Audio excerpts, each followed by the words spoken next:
किसान भागीदारी प्राथमिकता हमारी। इस अभियान के दौरान देश भर से किसानों के वीडियो आमंत्रित। प्रगतिशील भारत के 75 साल और किसानों के गौरवशाली इतिहास और उनकी उपलब्धियों का प्रदर्शन किसान वीडियो प्रतियोगिता द्वारा। कृषि मंत्रालय द्वारा वीडियो प्रतियोगिता का आयोजन 3 श्रेणियों में। पहला, किसानों और उनकी आय में वृद्धि की सफलता की कहानियाँ। दूसरा, किसानों द्वारा अपनाई गई नवीन पद्धतियों के परिणाम स्वरूप प्राप्त उच्च उत्पादकता। तीसरा, किसानों को कृषि मंत्रालय की योजनाओं द्वारा प्राप्त लाभ। वीडियो भेजने की तिथि 15 जून 2022 से 8 जुलाई 2022 तक। पहला पुरस्कार 11,000, दूसरा पुरस्कार 5,000, तीसरा पुरस्कार 3,000। सभी प्रतिभागियों को मिलेगा एक प्रमाण पत्र। इच्छुक किसान अपने वीडियो किसी एक या सभी श्रेणियों में भेज सकते हैं। कृषि गतिविधियों को प्रोत्साहन हेतु कृषि मंत्रालय द्वारा आयोजित किसान वीडियो प्रतियोगिता में अधिक से अधिक संख्या में भाग लें और आयोजन को सफल बनाएं। नमस्कार, आप देख रहे हैं दूरदर्शन किसान। कार्यक्रम कृषि दर्शन में आप सभी का स्वागत है। मैं हूं मोनालिसा। इस कार्यक्रम में हम आपके लिए कृषि संबंधित महत्वपूर्ण जानकारियां लेकर आते हैं। ये जानकारियां आपको 3 अलग अलग सेगमेंट के जरिए दी जाती है: विज्ञान और किसान, कृषि स्टार्टअप और फार्मिंग इंडिया। आज इस कार्यक्रम में जहां हम आपको सबसे पहले बताएंगे चाइना एस्टर की खेती के बारे में, तो वहीं मिलवाएंगे एक सफल किसान विनोद कुमार जैनी से। साथ ही बात होगी मृदा स्वास्थ्य कार्ड योजना की। तो आइए शुरू करते हैं आज का ये कार्यक्रम। आइए कार्यक्रम कृषि दर्शन की शुरुआत करते हैं पहले सेगमेंट विज्ञान और किसान से। भारत में फूलों का अपना ही महत्व है। जहां कुछ फूलों का इस्तेमाल धार्मिक कार्यों में किया जाता है, तो वहीं सजावट के लिए भी फूलों का खूब उपयोग होता है। ऐसे में इनकी बाजार में अच्छी मांग रहती है। इन दिनों खास तौर पर छोटे और सीमांत किसानों के बीच चाइना एस्टर की खेती काफी लोकप्रिय हो रही है। आइए आज आपको विस्तार से बताते हैं चाइना एस्टर की खेती के बारे में।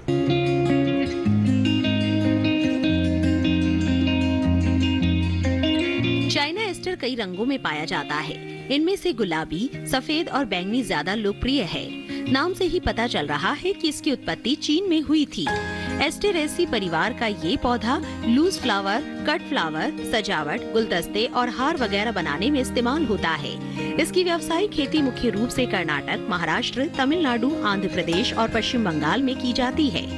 किसानों के लिए ये फूल बड़ा ही मुनाफे वाला है, क्योंकि खास मौसम या त्योहार के समय इसकी मांग बढ़ जाती है, जिससे कीमत ऊपर चली जाती है। अच्छी बात यह है कि इसे खुले आसमान के नीचे भी आसानी से उगाया जा सकता है। इसी वजह से कम संसाधन वाले छोटे और सीमांत किसानों में ये फूल काफी लोकप्रिय है। कुछ साल पहले तक इसकी जो किस्में हमारे देश में मौजूद थी, वो कम पैदावार देती थी। फिर 2014 में किसानों की जरूरतों और फूल बाजार को ध्यान में रखते हुए बेंगलुरु स्थित भारतीय बागवानी अनुसंधान संस्थान ने 2 नई किस्में इजाद की। इनमें से एक थी अर्का आद्या और दूसरी थी अर्का अर्चना। ये स्थानीय किस्मों के मुकाबले बेहतर थी और जल्दी फूल देने वाली भी। इसके अलावा इनमें प्रति पौधा ज्यादा शाखाएं फूटती थी और फूल भी ज्यादा लगते थे। कमाल की बात तो ये है कि इन्हें अलग से टेक या सहारा देने की जरूरत नहीं पड़ती। अर्का आद्या गुलाबी रंग का फूल, जबकि अर्का अर्चना सफेद रंग का फूल है। चाइना एस्टर के लिए दोमट मिट्टी अच्छी रहती है। वैसे तो ये सर्दियों की फसल है, लेकिन आप चाहे तो पूरे साल लगा सकते हैं। इसे सीमित बारिश की जरूरत होती है। जून और सितंबर के बीच 500 से 700 मिलीमीटर बारिश काफी है। अच्छी गुणवत्ता वाला फूल 20 से 30 डिग्री तापमान पर मिलता है। जाड़े की फसल होने के बावजूद ये पाले को सहन नहीं कर पाती और इसे धूप की जरूरत पड़ती है। व्यावसायिक खेती के लिए पौधशाला में 120 सेंटीमीटर लंबी, 60 सेंटीमीटर चौड़ी और 10 सेंटीमीटर ऊंची क्यारियां बनाएंगे और इनमें गोबर की खाद डाल देंगे। बुआई से पहले क्यारियों को जरूरी दवा से उपचारित करेंगे। ऐसा करने पर फफूंद जनित बीमारियां नहीं पनपेगी। 1 हेक्टेयर के लिए 625 ग्राम बीज की जरूरत होगी। बीज को कतार में 10 से 12 सेंटीमीटर के फासले पर बोएंगे। बुआई के तुरंत बाद हल्की सिंचाई कर देंगे। 30 से 35 दिन में हर पौधे पर 3-4 पत्ते निकल आएंगे। तब ये रुपाई के लिए तैयार हो जाएगी। पौधशाला की तरह ही रुपाई वाले खेत में भी गोबर की खाद डालनी है और रुपाई के समय पौध से पौध की दूरी और कतार से कतार की दूरी 30-30 सेंटीमीटर रखनी है। बेंगलुरु में चाइना एस्टर को साल भर उगाया जाता है। पुणे में भी रबी और खरीफ 2 मौसमों में इसकी खेती होती है। पश्चिम बंगाल में अक्टूबर के पहले हफ्ते में, जबकि दिल्ली के किसान अगस्त सितंबर में इसे लगाते हैं।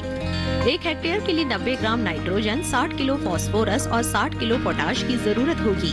सिंचाई मौसम और मिट्टी के हिसाब से करनी है, बस खेत में लगातार नमी बनी रहनी चाहिए। अगर 10 दिनों के अंतराल पर सिंचाई करेंगे तो पर्याप्त नमी मिलती रहेगी। शुरुआत के दिनों में खरपतवार को हाथ से निकालकर खेत साफ करते रहे। महीने में 1-2 बार मिट्टी की हल्की गुड़ाई भी कर लें। इससे जड़ों को फैलने में आसानी होगी और पौधों का बेहतर विकास होगा। फूल आने पर तुड़ाई का काम सुबह के समय करना है। इससे फूल को ज्यादा समय तक रखा जा सकता है। तो देखा आपने कितनी आसानी से चाइना एस्टर की खेती की जा सकती है और इससे अच्छा मुनाफा कमाया जा सकता है। इसी के साथ कार्यक्रम कृषि दर्शन में वक्त है एक छोटे से ब्रेक का। ब्रेक के बाद मिलवाएंगे एक सफल किसान से अगले सेगमेंट कृषि स्टार्टअप में। आप बने रहें दूरदर्शन किसान पर।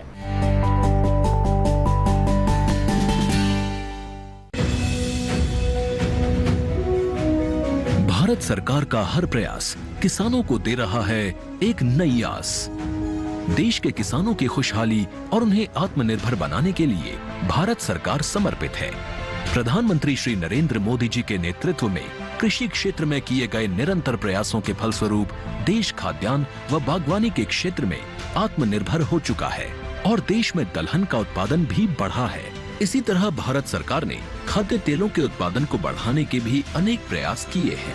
इसी क्रम को आगे बढ़ाते हुए माननीय प्रधानमंत्री श्री नरेंद्र मोदी जी के नेतृत्व में भारत सरकार ने दूरदर्शी निर्णय लेते हुए राष्ट्रीय खाद्य तेल मिशन ऑयल पाम की शुरुआत की है। इस मिशन से देश भर के किसानों को बहुत लाभ मिलेगा। कृषि के पूंजी निवेश में वृद्धि होगी, खाद्य तेल आयात पर देश की निर्भरता कम होगी और रोजगार के नए अवसर पैदा होंगे। खाने के तेल में आत्मनिर्भरता के लिए अब राष्ट्रीय खाद्य तेल मिशन ऑयल पाम का संकल्प लिया गया है। इससे किसानों को तो सीधा लाभ होगा ही, गरीब और मध्यम वर्ग के परिवारों को सस्ता और अच्छी क्वालिटी का तेल भी मिलेगा। यही नहीं, ये मिशन बड़े स्तर पर रोजगार का निर्माण करेगा। इस मिशन के अंतर्गत ऑयल पाम का रकबा और पैदावार बढ़ाने पर जोर देने के लिए सरकार ने 11,000 करोड़ रुपए से अधिक की सहायता राशि निर्धारित की है। मिशन के तहत सरकार ने ऑयल पाम की खेती के लिए रोपण आदि की सहायता में बढ़ोतरी करते हुए पहले मिलने वाले 12,000 रुपए प्रति हेक्टेयर को बढ़ाकर 29,000 रुपए प्रति हेक्टेयर तक कर दिया है। ऑयल पाम के पुराने बागों के पुनरुद्धार के लिए 250 रुपए प्रति पौधा के हिसाब से विशेष सहायता दी जा रही है। पौधारोपण सामग्री की कमी दूर करने और बीजों की पैदावार करने वाले बागों को भी सहायता दी जाएगी। इसके तहत 15 हेक्टेयर ऑयल पाम उद्यान के लिए 80 लाख रुपए तक की सहायता राशि दी जाएगी। इसके अलावा नर्सरी विकास के लिए 40 लाख रुपए तक तय किए गए हैं। पूर्वोत्तर और अंडमान राज्यों के लिए विशेष सहायता का भी प्रावधान है। ऑयल पाम के किसान ताजे फलों के गुच्छे यानी FFB का उत्पादन करते हैं, जिनकी वर्तमान में कीमतें अंतर्राष्ट्रीय मूल्यों में उतार चढ़ाव के आधार पर तय होती हैं। पहली बार केंद्र सरकार ताजे फलों के गुच्छे की कीमत के लिए किसानों को आश्वासन दे रही है। ये व्यवहार्यता मूल्य यानी VP कहलाएगा, यानी किसानों को कोई घाटा नहीं होने दिया जाएगा। व्यवहार्यता मूल्य VP तय करने की शुरुआत 1 नवंबर से होगी और अगले वर्ष 31 अक्टूबर तक जारी रहेगी।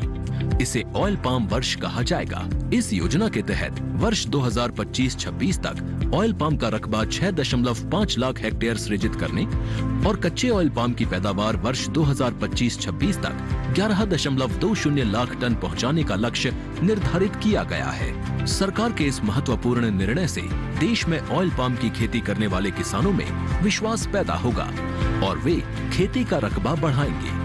इस तरह पाम ऑयल का उत्पादन भी बढ़ेगा, जिससे किसानों की आय बढ़ेगी और ग्रामीण अर्थव्यवस्था भी सुदृढ़ होगी।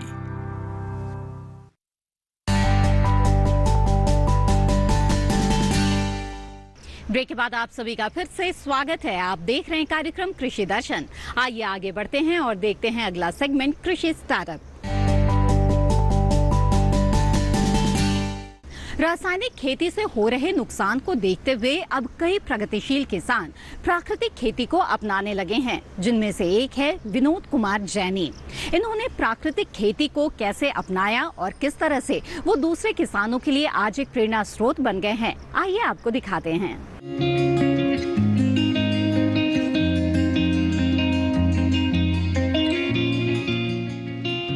इस जगह पर कभी कीटनाशियों का भंडार हुआ करता था। आज ये प्राकृतिक खेती का हब है। ये विनोद कुमार जैनी का फार्म है। यहाँ की काया पलट के पीछे इसी शख्स की मेहनत है। 17 साल की मेहनत। आज ये जगह जहरीले रसायनों से पूरी तरह मुक्त है। ना कोई रासायनिक उर्वरक, ना कीटनाशक, ना खरपतवार नाशी। गोबर की खाद मिट्टी को उपजाऊ बना रही है और पंछियों का झुरमुट कीटों का सफाया कर रहा है। देखो जी, पूरी दुनिया भर में जो 1960 से पहले तो पूरे भारत में और 50 साल पहले पूरी दुनिया के अंदर कुदरती खेती होती थी, नेचुरल फार्मिंग। तो धीरे धीरे 1960 के बाद भारत के अंदर यूरिया का चलन हुआ और फिर केमिकल आ गए। तो आज जो कन्वेंशनल फार्मिंग जिसको कह रहे हैं वो केमिकल फार्मिंग होगी। कुदरती खेती तो सदियों से आ रही है। केमिकल फार्मिंग तो 50 साल के अंदर आज दुनिया में इतनी बीमारी होगी, लोग बीमार हो रहे हैं, धरती माता ख़त्म हो रही है, डेड होगी। और पहले कई हज़ारों सदियों से कुदरती खेती कर रहे हैं तो ज़मीन कभी ख़राब नहीं हुई। तो उसे कुदरती खेती कहते हैं। नेचर के साथ संग रहना, नेचर के उसके अंदर बर्ड्स का रोल है, ट्रीज़ का रोल है, सारी सिस्टम का रोल, नेचर के साथ रह के कुदरती ढंग से खेती करना, वो उसे कुदरती खेती कहते हैं। विनोद कुमार के पास 60 देसी गाय हैं। इनका गोबर 130 एकड़ के इस फार्म के लिए काफी है। दूध से होने वाली आमदनी अलग है। विनोद का मानना है कि गाय का गोबर उसके दूध से भी कहीं ज्यादा कीमती है, क्योंकि ये गोबर मिट्टी की सेहत सुधार रहा है, शुद्ध फसल दे रहा है और पर्यावरण की हिफाजत कर रहा है। खेती के अंदर हमेशा गाय किसान की एक खेती का एक पार्ट होता था गाय। तो हमने 60 गाय पाल रखे हैं यहाँ। तो गाय हमारे दूध के अलावा गोबर देती है। दूध से कीमती मैं गोबर को मानता हूँ। जो गोबर है हमारे के अंदर, खेत के अंदर ज़मीन की उपज शक्ति बढ़ाता है, ज़मीन में जो जीवाणु देते हैं। तो सारे इंटीग्रेटिव फार्मिंग सिस्टम्स के अंदर किसान किसी पर निर्भर नहीं है, बस केवल भगवान के ऊपर निर्भर है। भी समय पर भगवान पानी बरसात कर दे, सीधे बरसात से खेती हो जाए, या हिमाचल में बरसात हो तो हमारे नहरों का पानी आ जाए। भगवान के अलावा हम किसी पर निर्भर नहीं है। किसान अपनी मेहनत से, अपने खुद के बीज से, अपनी धरती माता से, पेड़ पक्षियों के रोल से खुद खेती कर सकता, किसी पर निर्भरता नहीं है। ये जगह हमेशा से इतनी शुद्ध नहीं थी। किसी जमाने में यहाँ रसायनों की खेप हुआ करती थी। फसलों पर स्प्रे करने वाले विमान यहीं से उड़ान भरते थे। फिर 2005 आ गया। सन 2005 के अंदर हमारी यहाँ एक मीटिंग हुई थी, खेती विरासत मिशन अमिंदर जी ने कराई थी। नागपुर से मनोहर बाबू पुरुचे आए थे, कृष्ण जाखड़ जी थे, सारे आए हुए थे। उनके स्पीच सुन के मैंने कहा क्यों ना कुदरती खेती हम से वापस शुरू करें। तो मैंने एक दिन के अंदर, ये 130 एकड़ का हमारे परिवार का खेत है, इसमें एक दिन के अंदर सारे केमिकल बाहर निकाल दिए। सोचा नहीं दोबारा अभी मेरे केमिकल गिरने हैं। जो केमिकल बंद डब्बे थे वो दुकानदार को वापस दे दिए, जो खुले डब्बे थे वो गांव में दूसरे किसानों को बांट दिए। इवन जो चूहे भी मारने की वाली दवाई होती थी, वो चूहे मारने वाली दवाई भी हमने नष्ट कर दी। तो उसके बाद पूरे खेत के अंदर 130 एकड़ में कभी भी कोई जीव हत्या नहीं हुई। पापी पेट के लिए हमने कोई भी कीड़ा मकोड़ा नहीं मारा है। सारे हम कुदरती ढंग से खेती करते हैं। शुरू में ये दिक्कत आई थी काफ़ी। शुरू में तो ये ऐसे आई थी भी, ये ज़मीन सारी नशे में थी, केमिकल बिना कुछ नहीं होता था, पेड़ नहीं थे, पेड़ नहीं तो पक्षी नहीं थे, और ज़मीन का जो कार्बन बड़ा डाउन था। तो शुरू में 3-4 साल 5 साल तो पहले फसलें कम हुई, पर धीरे धीरे गाय के गोबर, जैसे पालकर जी कहते हैं, गाय के गोबर में सारे उस सृष्टि को चलाने के जीवाणु हैं। तो हम जीवामृत बना के जीवामृत हम अप्लाई करते थे। फिर 10 पत्तों की स्प्रे बनाते थे, जिसे ब्रह्मास्त्र कहते हैं, अग्नि अस्त्र कहते हैं, पातियों का, लस्सी की स्प्रे, आंवले की स्प्रे। इससे कीड़े मकोड़े को रिटार्ड करते थे और रिपेल करते थे। मरते नहीं थे इनसे, तो वो बढ़ते नहीं थे। तो शुरू में ये करना पड़ा। विनोद कुमार जैनी के फार्म में कुछ भी बनावटी नहीं है, सब प्राकृतिक है। यहाँ तक कि वो बीज भी देसी ही इस्तेमाल करते हैं। प्राकृतिक खेती में जैव विविधता का बड़ा महत्व है। इनके फार्म में 6000 पेड़ हैं, उन पर पक्षियों के झुरमुट है। ये बत्तख भी पाल रहे हैं। दूसरी फसलों के साथ साथ सब्जियां, फल और फूल भी उगा रहे हैं। यहाँ की जैव विविधता खेती को भी बेहतर बना रही है और पर्यावरण को भी शुद्ध कर रही है। बट ये आप 2005 से शुरू करके आज 2022 में हम बैठे हैं। अब मेरी ज़मीन बड़ी हेल्दी होगी, 1.5% कार्बन आ गया, 1.5। ये पूरे उत्तर भारत में बड़े स्केल पर सबसे हेल्दी ज़मीन है। पीएच लेवल पूरा 7 आ गया है, पूरा वेल बैलेंस सॉइल। और इतने पेड़ हमारे पास, अब 5-6 हज़ार पेड़ हैं, हर प्रकार के पक्षी हो गए। तो अब हमें जीव अमृत की भी ज़्यादा जरूरत नहीं पड़ती। और ब्रह्मास्त्र, अग्निअस्त्र जो देसी दवाइयाँ थी पेस्ट को रिपेल करने के लिए, उनकी भी उनको तो करते ही नहीं। 3 साल हो गए हम खेत के अंदर कोई भी तरह के ये हमारे देसी नदी कोई करते हैं पेस्टिसाइड, वो भी नहीं करते हम कोई भी। केमिकल तो 2005 में थे, अब देसी की जरूरत नहीं है। तो अब अच्छी खेती होने लगी है। और देसी बीज सारे हमने दूसरा सबसे बड़ा संघर्ष करना चलना है। क्यों अमेरिका की और इनकी पॉलिसी थी, we control the food, we control the nation, and we control the seed, we control the food. आज हिंदुस्तान के केमिकल जहर की खेती करते हैं, उनका सबका बीज कंट्रोल हो गया है। सब कंपनियों पर निर्भर अपने बीज के लिए। और हम कुदरती खेती किसान जो इंडिया में कर रहे हैं, एक दूसरे से बीज आन प्रदान करके आज हर फसल का बीज हमारा देसी बीज है।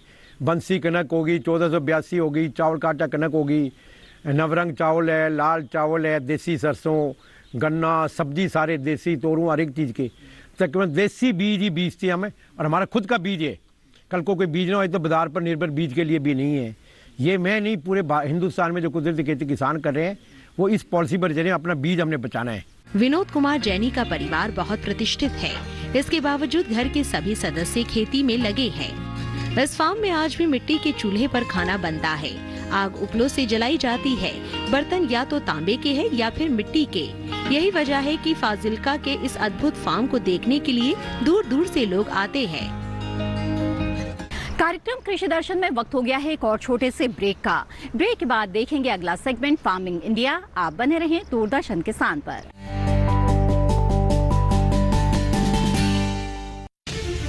अन्नदाता किसानों की खुशहाली और उनकी आय में बढ़ोतरी के लिए भारत सरकार लगातार प्रयासरत है। माननीय प्रधानमंत्री श्री नरेंद्र मोदी जी के दूरदर्शी नेतृत्व में पिछले 7 वर्षों में खेती को आधुनिक और किसानों को आत्मनिर्भर बनाने के लिए कई निर्णय लिए गए हैं। छोटा किसान बने देश की शान, ये हमारा सपना है। देश के 80% से ज्यादा किसान ऐसे हैं जिनके पास 2 हेक्टेयर से भी कम जमीन है। अब देश में इन्हीं छोटे किसानों को ध्यान में रखते हुए कृषि सुधार किए जा रहे हैं, निर्णय लिए जा रहे हैं। प्रधानमंत्री किसान सम्मान निधि योजना की शुरुआत 24 फरवरी 2019 को माननीय प्रधानमंत्री श्री नरेंद्र मोदी जी के द्वारा की गई थी। पीएम किसान योजना का पूरा खर्च भारत सरकार वहन करती है। इसके तहत लाभार्थी किसानों को हर साल 6,000 रुपए की सम्मान राशि 2,000 रुपए की 3 समान किस्तों में सीधे उनके बैंक खातों में हस्तांतरित की जाती है। अब तक 11 करोड़ से भी अधिक लाभार्थी किसानों के बैंक खातों में 1,58,000 करोड़ रुपए से अधिक की राशि सीधे ट्रांसफर की जा चुकी है। किस्तों की जानकारी किसानों को एसएमएस के माध्यम से दी जाती है। बैंक के एक्चुअल போகும்போது அந்த பணத்தை நாங்க வித்ரா பண்ணிட்டு வந்து நாங்க விவசாயம் பண்ணிக்கிறோம்। इस मदद से बुआई के पहले अब किसानों को बीज, खाद, कीटनाशक और कृषि संबंधी अन्य जरूरतों के लिए साहूकारों के आगे हाथ नहीं फैलाना पड़ता। અને એના લીધે મારે કોઈ જોડે કે સગા સંબંધી કે મિત્રો જોડે મારે ઉછીના પૈસા લેવાની જરૂર પડતી નથી અને એનાથી હું સારી એવી खेती કરી શકું છું। इस योजना से मिले लाभ तथा आवेदन की स्थिति देखने के लिए पीएम किसान पोर्टल लॉन्च किया गया है। इस पोर्टल के माध्यम से पात्र किसान अपना पंजीकरण स्वयं करने के साथ साथ अब तक मिले लाभ और अपने आवेदन की स्थिति फार्मर्स कॉर्नर से देख सकते हैं। इस योजना का लाभ पात्र किसानों को ही मिल सके, इसके लिए इस प्रक्रिया को फूल प्रूफ बनाते हुए इसे आधार और इनकम टैक्स वेरिफिकेशन के साथ साथ फिजिकल वेरिफिकेशन से भी जोड़ा गया है। इसके अलावा किसानों की सुविधाओं और जानकारी के लिए पीएम किसान मोबाइल ऐप भी विकसित किया गया है। पीएम किसान सम्मान निधि योजना का लाभ देश के सभी राज्यों और केंद्र शासित प्रदेशों के किसानों को मिल रहा है। इसे हासिल करके हमारा किसान सबल और आत्मनिर्भर हो रहा है। इस स्कीम ने हमारा भारत सरकार ने हमारा किसान के लिए बहुत बड़ा सम्मान दिया है। इसीलिए हम भारत सरकार को, प्रधानमंत्री नरेंद्र मोदी जी को हम बहुत बहुत धन्यवाद देती हूँ। आत्मनिर्भर भारत की पहचान प्रगतिशील और समर्थ किसान।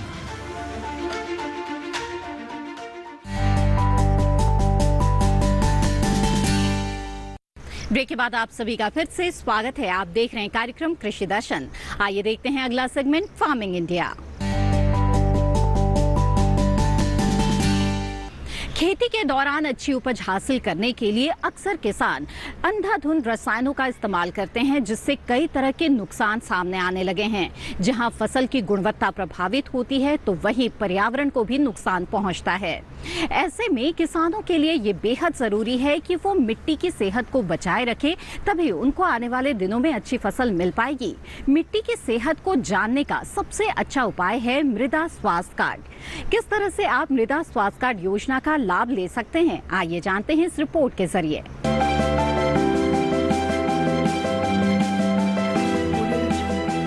मिट्टी की कमजोर सेहत का असर फसलों की पैदावार और गुणवत्ता दोनों पर पड़ रहा है। साथ ही फसल लागत भी बढ़ती जा रही है। इसी समस्या के समाधान के लिए केंद्र सरकार ने 2015 में सॉइल हेल्थ कार्ड यानी मृदा स्वास्थ्य कार्ड योजना शुरू की थी।